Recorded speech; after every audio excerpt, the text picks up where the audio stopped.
வணக்கம், welcome to thiyonilapradeep kitchen. இன்னைக்கு நம்ம பார்க்க போற ரெசிபி பாரம்பரியமான செட்டிநாடு ஸ்பெஷல் வெண்டைக்காய் புளி மண்டி. அதுதான் எப்படி பண்றது அப்படின்னு பார்க்க போறோம்.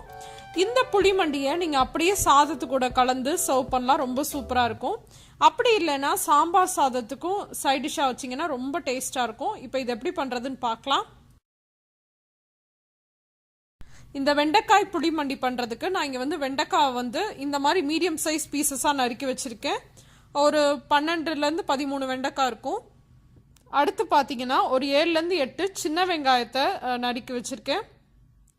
அது கூட காரத்துக்கு இதில் நம்ம பச்சை மிளகா தான் யூஸ் பண்ண போகிறோம். நான் இங்கே பார்த்தீங்கன்னா ஒரு 5 பச்சை மிளகா, அப்புறம் ஒரு வரமிளகா எடுத்திருக்கேன். கூடவே ஒரு கொத்து கருவேப்பிலை, அப்புறம் தக்காளி ரொம்ப அதிகமாக சேர்க்கக்கூடாது, ஏன்னா நம்ம ஏற்கனவே புளி வேறு சேர்க்க போகிறோம். தக்காளி சேர்க்காம கூட பண்ணலாம். அப்படி இல்லைன்னா தக்காளி சேர்த்திங்க அப்படின்னா சின்ன தக்காளியாக ஒன்று எடுத்துக்கோங்க. அப்புறம் ஒரு 5 பல்லு பூண்டு, பெருசாக இருக்கனால நான் 2-3 நறுக்கி வச்சுருக்கேன். இப்போ அடுத்து பார்த்தீங்கன்னா இந்த புளி மண்டின்னு எதுக்கு சொல்கிறாங்கன்னா, நம்ம அரிசி களைஞ்ச தண்ணியில் தான் இந்த புளியை ஊற வைக்கணும். அதனால தான் இதை மண்டின்னே சொல்கிறாங்க. ஸோ அதனால் அரிசியை களைஞ்சிட்டு அந்த தண்ணி எடுத்து அதில் ஒரு சின்ன எலுமிச்சம்பழம் சைஸ் புளியை ஊற வச்சுருக்கேன். இந்த வெண்டைக்காய் மண்டி பார்த்தீங்கன்னா அரிசி களைஞ்ச தண்ணியில் செஞ்சிங்கன்னா தான் டேஸ்ட்டாக இருக்கும். இந்த அரிசி களைஞ்ச தண்ணி சேர்க்கறனால அந்த மண்டி கொஞ்சம் திக்காகவும் ஆகும்.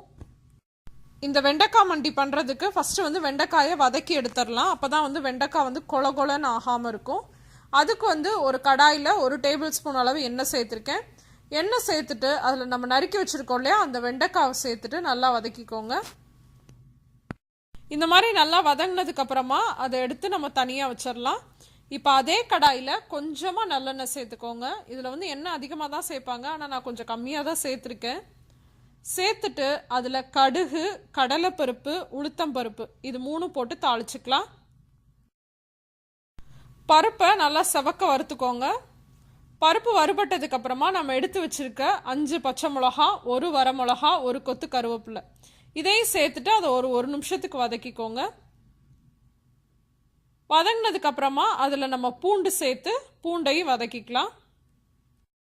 பூண்டு வதங்கினதுக்கு அப்புறமா நம்ம நறுக்கி வச்சிருக்கோம் இல்லையா சின்ன வெங்காயம், அதை சேர்த்துட்டு தேவையான அளவு உப்பு சேர்த்துட்டு அதையும் நல்லா வதக்கிக்கலாம். வெங்காயம் இந்த மாதிரி வதங்கினதுக்கு அப்புறமா அதில் நம்ம எடுத்து வச்சிருக்க ஒரு சின்ன தக்காளியை சேர்த்துட்டு அது கூட ஒரு 1/4 டீஸ்பூன் அளவு மஞ்சள் தூளையும் சேர்த்துட்டு மூடி வச்சு தக்காளி நல்லா மசிஞ்சு வர வரைக்கும் அதை நல்லா வதக்கிக்கலாம். இப்போ பாருங்க, தக்காளி நல்லா வதங்கிருச்சு. இப்போ இதில் என்ன பண்ணுறோன்னா, நம்ம வதக்கி வச்சுருக்கோம் இல்லையா அந்த வெண்டைக்காவை சேர்த்துக்கலாம். சேர்த்துட்டு அதை நல்லா கலந்து விட்டுட்டு ஒரு 2 நிமிஷத்துக்கு அப்புறமா பார்த்தீங்கன்னா நம்ம கரைச்சி வச்சுருக்க புளி தண்ணியை சேர்த்துடலாம். புளி தண்ணியை சேர்த்துட்டு உங்களுக்கு இன்னும் கொஞ்சம் தண்ணியாக வேணும்னா இன்னும் கொஞ்சம் தண்ணி கூட சேர்த்துக்கலாம். சேர்த்துட்டு அதை மூடி வச்சு ஒரு 10லேருந்து 15 நிமிஷம் நல்லா வெண்டைக்காலாம் வெந்து நல்லா தண்ணி கொஞ்சம் கெட்டியாக வரும், அது வரைக்கும் நல்லா வேக வச்சுக்கலாம். உங்களுக்கு மண்டி கொஞ்சம் தண்ணியாக வேணும்னா இன்னும் கொஞ்சம் தண்ணி சேர்த்துக்கோங்க. அப்படி இல்லை இன்னும் கொஞ்சம் கெட்டியாக வேணும் அப்படின்னா சும்மா ஒரு டீஸ்பூன் அரிசி மாவை லேசாக தண்ணியில் கரைச்சிட்டு அதுக்கப்புறமா இதில் சேர்த்துக்கோங்க. நான் இன்னைக்கு எதுவுமே சேர்க்கல. அடுத்து பார்த்தீங்கன்னா உங்களுக்கு ரொம்ப பிடிக்கிற மாதிரி, புளி மண்டின்றது புளிக்க தான் செய்யும், ரொம்ப பிடிக்கிற மாதிரி இருக்குது அப்படின்னா நீங்கள் ஒரு சின்ன துண்டு வெல்லமோ இல்லை சர்க்கரையோ சேர்த்துக்கலாம்.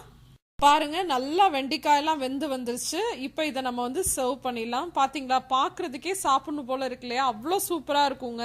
கண்டிப்பாக இந்த ரெசிபியை வீட்டில் ட்ரை பண்ணி பாருங்கள். உங்கள் வீட்டில் இருக்க எல்லாருமே உங்களை நல்லா பாராட்டுவாங்க. இந்த ரெசிபியை ட்ரை பண்ணி பார்த்துட்டு எப்படி இருந்துச்சு அப்படின்ற உங்கள் கமெண்ட்ஸையும் ஃபீட்பேக்ஸையும் கீழே இருக்க கமெண்ட் பாக்ஸில் என் கூட ஷேர் பண்ணிக்கோங்க. இந்த ரெசிபி பிடிச்சிருந்துச்சுன்னா உங்கள் ஃப்ரெண்ட்ஸ் கூட ஷேர் பண்ணிக்கோங்க. இன்னொரு இன்ட்ரெஸ்டிங்கான அதே சமயம் பாரம்பரியமான ரெசிபியோட உங்கள் எல்லாரையும் சந்திக்கிறேன். அதுவரை உங்களிடமிருந்து விடைபெறுவது உங்கள் தியோனிலா பிரதீப். தேங்க்யூ.